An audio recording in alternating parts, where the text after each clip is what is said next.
In this next set of exercises, we'll be solving radical equations. Solve. 6 equals the square root of x minus 3 plus 5.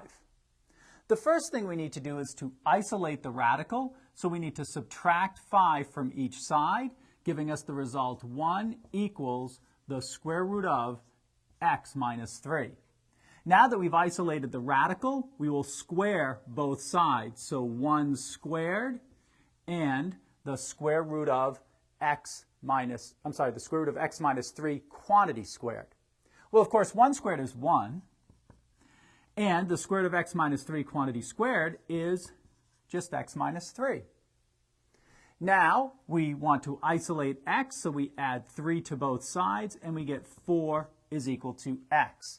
Now, it is important to check your answer, and so we substitute the 4 in place of the x in the original equation.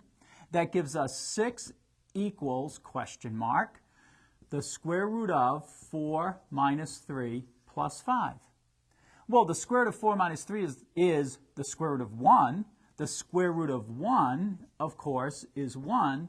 And 6 does equal 1 plus 5, and therefore it checks. And so we say the solution is 4.